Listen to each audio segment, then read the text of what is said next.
bandi. Donc quelqu'un est 400. Donc bazangi obenga. Na fandi ya mta obenga ngati. Ah.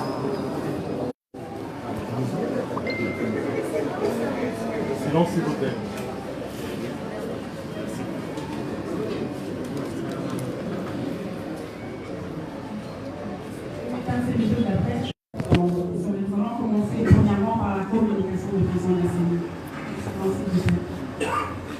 Mesdames et messieurs, très chers compatriotes, je suis là pour vous annoncer notre plénière de la série une triste nouvelle que certains parmi vous qui apprennent avec le communiqué que nous avons diffusé tôt ce matin. En effet, cette nuit, vers 2 heures du matin, un incendie s'est déclaré sur l'un des entrepôts centraux de la Commission électorale nationale indépendante, situé à Kinshasa sur l'avenue des Forces armées dans la commune de la Gobé. En 9 jours de scrutin, cet incendie est un coup dur, particulièrement pour la ville-province de Kinshasa, car les matériels électoraux pour les autres provinces du pays sont déjà déployés au niveau des différents territoires et villes. À 97%, le 3% restant étant en voie d'arrivée. En attendant les estimations définitives des dégâts causés par cet ignoble événement, la CENI constate que le feu a consumé les matériels des 19 sur 24 communes de Kinshasa. Ce qu'il faut néanmoins dire, il n'y a pas eu perte en vies humaines. Les matériels estimés à ce moment, c'est près de 8000 machines à voter sur les 10 368 prévus pour Kinshasa. C'est 3774 isoloirs sur les 8887 prévus. C'est 552 kits bureautiques sur les 8887. 17 901 encres indélébées, 800 nouvelles motos et 15 véhicules, près de 9 500 batteries externes. Outre ces matériels, je relève également la perte de matériel de cycles électoraux de 2006 et 2011, ainsi que le matériel d'enrôlement. Sans minimiser la gravité de cette situation dommageable pour le processus électoral, la CENI s'emploie pour la poursuite du processus conformément à son calendrier. S'agissant de Kinshasa, ville à laquelle était destiné le plus grand lot de matériel brûlé, des dispositions utiles sont prises après évaluation technico-opérationnelle préliminaire que j'ai conduit personnellement ce matin afin de garantir là aussi la poursuite sans faille du processus électoral. Mesdames et messieurs, cet incendie advient alors qu'on constate plusieurs manifestations de passions d'ordre politique suscitées par la perspective des scrutins du 23 décembre prochain. Les passions sont naturelles en politique, mais il faut les dompter pour mériter de la nation. C'est le lieu de rappeler au regard des risques de dérapage constatés récemment dans la campagne électorale. Le code de bonne conduite des partis politiques, spécifiquement le préambule et les articles 16, 17 et 25, dans lesquels sont affirmés le rejet de toute forme de violence et la détermination de lutter contre la violence et destruction dans le processus électoral et à combattre toutes les antivaleurs liées à la proclamation des résultats électoraux, notamment par l'acceptation de l'issue des élections. L'engagement à éviter toute intimidation et ou incitation à la violence, les propos diffamatoires, les attaques personnelles, les discours séparatistes, tribaux et la prolongation des rumeurs. L'engagement à éviter toute forme de violence et du terrorisme. L'engagement à éviter la violence et la destruction sous toutes ses formes. En indiquant, bien entendu, que conformément à la loi, les installations de la CENI sont inviolables. Je vous remercie et me tiens à votre disposition pour d'éventuelles questions d'éclaircissement. Si tu enlèves le son n'entend. Merci, nous allons prendre les premières séries de questions. Nous allons commencer questions-réponses. Donnons les questions-réponses, questions-réponses, s'il vous plaît. Mais de tout proche de vous.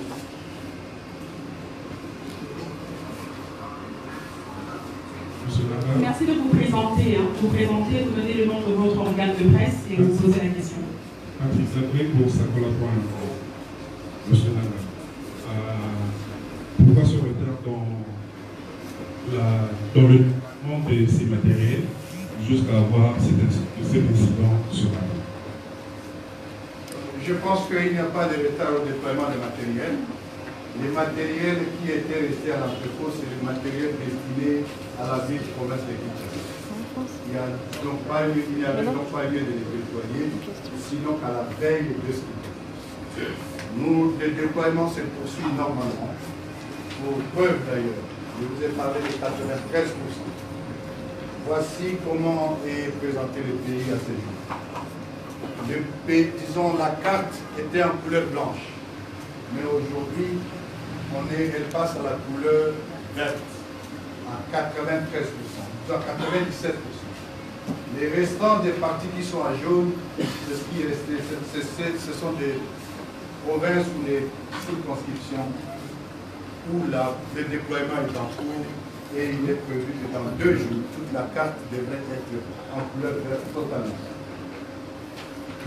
Madame, une question derrière. Une question, je suis là. Madame. Je suis là. Madame, je suis là. Vous connaissez les degrés de Congolais en général et des Timons en particulier. Nous sommes à 9 jours pour aller au vote. Généralement, lorsqu'on fait des provisions de machines pour que c'est encore, c'est toujours un excellent. Avez-vous pensé à ça? Et pourriez-vous aussi rassurer aux Congolais qu'il y aura élection malgré cet incident que nous le ferons plus ce matin? Oui, je commencerai par rassurer les Congolais qu'il y aura élection. Et nous l'avons annoncé, la série son droit pour que les élections se tiennent conformément à son calendrier. Oui, il est évident que lorsque nous faisons l'acquisition de matériel, nous prévoyons toujours des marges qu'on appelle la contingence. Évidemment, c'est cette contingence qui sera mise à contribution, qui sera activée pour que Kinshasa, qui n'a plus de matériel, ait la possibilité d'avoir ces matériels. Comment allons-nous activer cette contingence? Il faut dire que la contingence, c'est à partir des matériels qui sont déployés sur le terrain. Ainsi, ce qui était prévu comme surplus ou réserve, une partie va devoir être ramenée à Kinshasa pour son déploiement dans la capitale et couvrir le près de 8000 bureaux de vote de la capitale Kinshasa. Merci beaucoup. Rachel Kitita pour le compte du magazine Actu 30. Monsieur le Président, il faudrait préciser exactement qu'est-ce qui s'est passé la nuit de ce mercredi, disons, à jeudi, dans l'entrepôt de la CENI. C'était quoi exactement l'origine du feu, mais aussi si vous avez ouvert une enquête, puisqu'on a vu le déploiement de la police, mais également des forces de l'armée sur place. Ce que nous avons comme élément en ce moment, c'est que nous voulions porter l'information à l'opinion nationale et internationale de ce qui s'est passé cette nuit à 2h du matin. Nous l'avons annoncé, c'est un incendie qui s'est déclaré dans l'un des entrepôts centraux de la CENI, qui se trouve en fait à la tombée sur le boulevard, disons, la mairie des forces armées. Il faut dire que nos entrepôts sont localisés dans une propriété du gouvernement américain parce qu'en fait, c'est là que va se délocaliser la prochaine ambassade des États-Unis.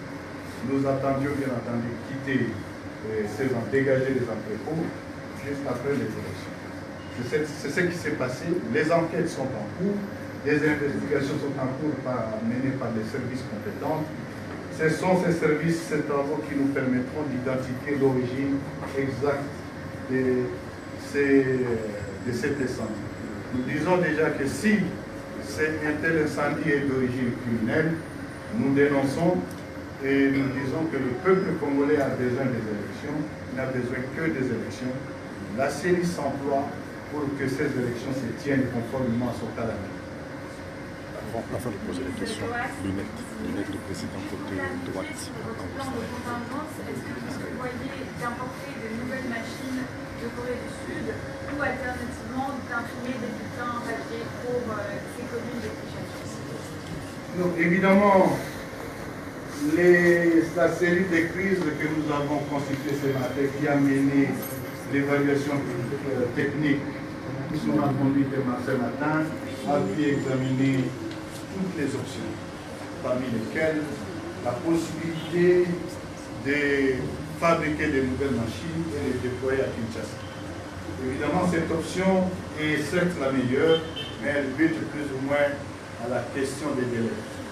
Fabriquer ces machines implique, bien entendu, passer des commandes au niveau des sous-traitants, fabriquer, déployer jusqu'au Congo, ça peut nous prendre des mois.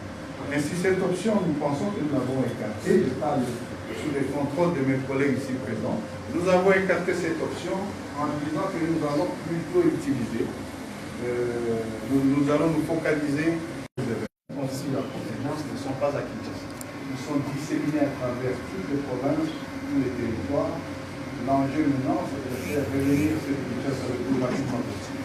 Et d'ailleurs, l'inscription avait été déjà donnée. Le secrétaire exécutif national est en cours d'exécution de cette instruction pour commencer à identifier et à empaqueter et ramener ces matériaux le plus rapidement à Kinshasa, par voie aérienne. Le bulletin papier, il n'est pas question évidemment, peut-être qu'il faut d'abord préciser cette question-là. Il faut qu'on le précise là-dessus. Bien que nous allons utiliser la machine à voter, nous aurons le vote se fera à l'aide des bulletins papier. Bien sûr, est-ce que vous posez votre question et peut-être celle de savoir si on ne pouvait pas revenir au bulletin papier classique sans machine. Là encore, c'est une option qu'on peut examiner, mais elle buterait aussi à d'autres problèmes d'ordre d'abord légal, parce que la loi électorale, ainsi que les mesures d'application de cette loi parlent de la machine à voter concrètement. Mais aussi, même si par la suite on disait qu'on devait revenir sur ces formats de bulletin, ça rejoint le même problème de délai et qui nécessiterait assez de temps pour les commander, les imprimer et les déployer sur les terrains.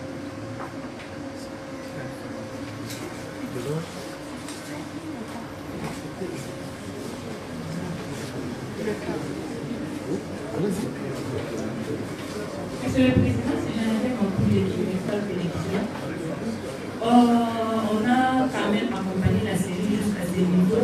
Parce que je sache, les machines sont conçues selon les circonscriptions électorales. Comment ces machines que vous allez ramener de partout vont descendre la ville de Kinshasa? Or, ce n'est pas pour Kinshasa. Non, madame, c'est juste que les machines ne sont pas configurées par circonscription. Nous les configurons à la circonscription nous-mêmes. C'est que les machines sont parties de la Corée et même arrivées au niveau de Kinshasa, ce sont des machines qu'on peut dire standards. C'est nous qui, au niveau de la circonscription, les configurons.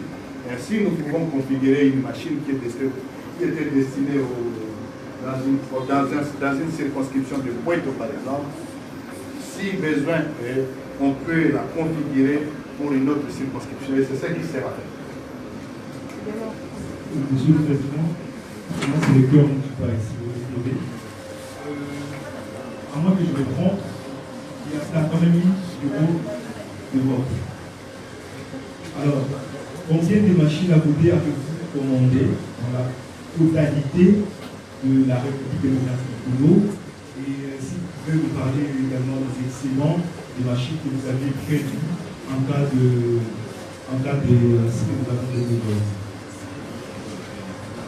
Le nombre de bureaux de vote pour tous les pays est de 75 781.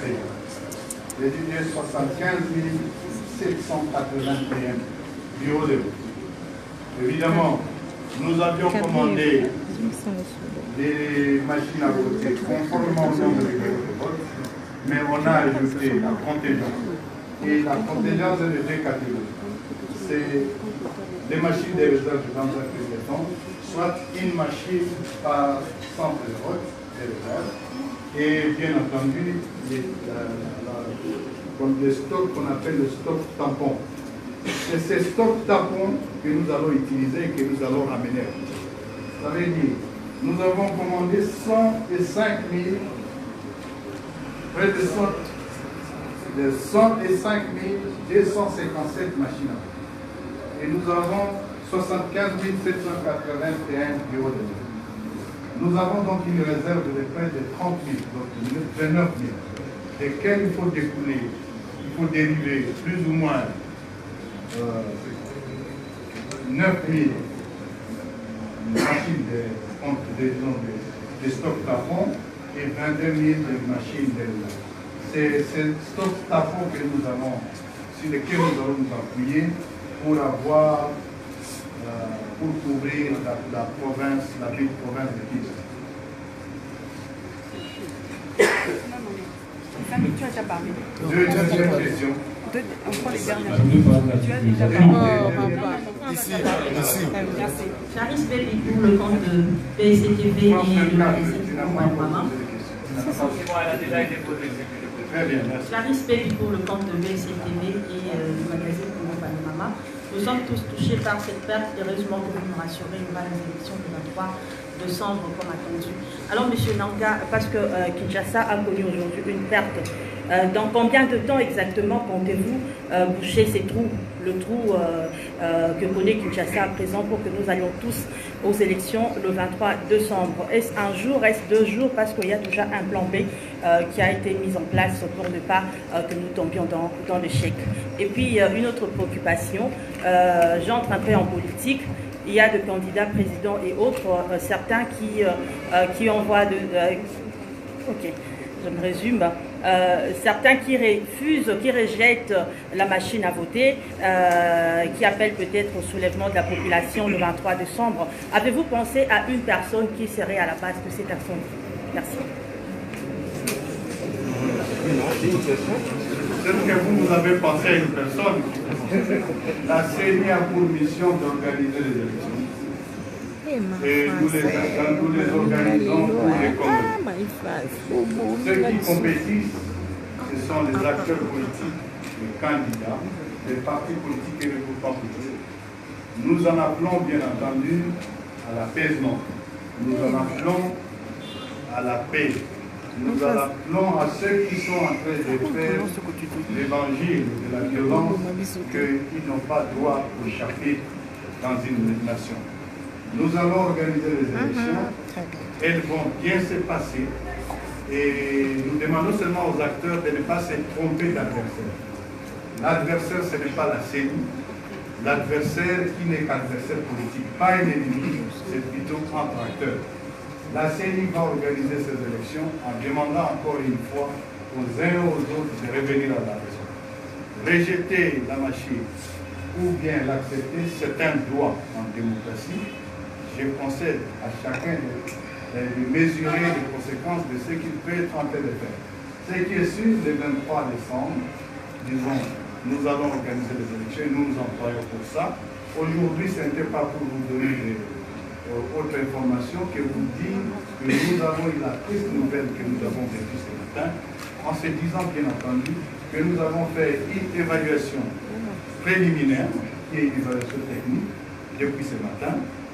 S'il y a d'autres considérations à prendre, nous reviendrons à vous dès que possible pour vous annoncer ce qui peut arriver. Mais jusque-là, nous nous en prenons à ce que les élections se tiennent conformément au calendrier. Nous avons toujours voulu que ce processus soit le plus transparent possible. et il le sera, vous serez toujours conviés à tout ce qui pourrait advenir. Mais pour le moment, les élections, nous disons, nous employons pour qu'elles se tiennent conformément au calendrier. C'est la dernière question. Et Didier Bouyamba pour le compte de CNR, ma question est en Président Nalanio, Colobi, qui est entrepôt à la parcelle, il y a vraiment américain. Et pour l'équipe, les États-Unis, nous avons dit à l'entendre pour la vie du prophète de Kinshasa, est-ce qu'un samedi où il y a l'îlot, ils ont appris à l'entendre pour le gouvernement américain? Wana na éviter, wana mutuna na ezali eza mutuna mo ka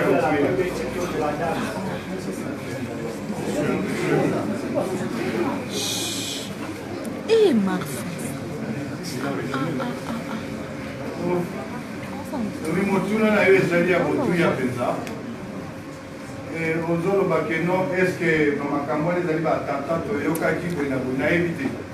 Wana ba service compétent de ba la biso. Tolobi ete enquête babandi kosala mpona koyeba nini nde elekaki mpenza nde tolobi ke tokondane yango soki ezaki bato nde bayebi bazolinga bakanga baélection mais toyebi na source nango te baenquête oyo bazali komene na baservice bango nde bakoyebisa biso soki ezali ndenge.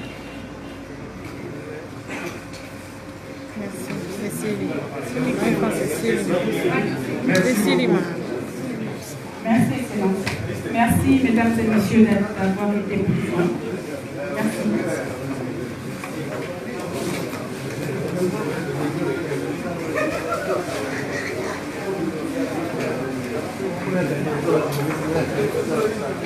La question Baby, la haïtienne.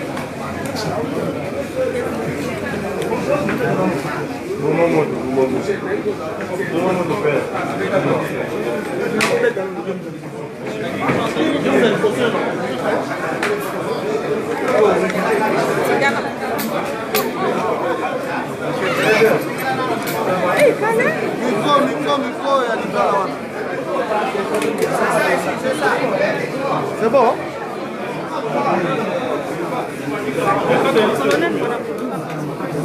Non, aza journaliste. Nyon so kaka media.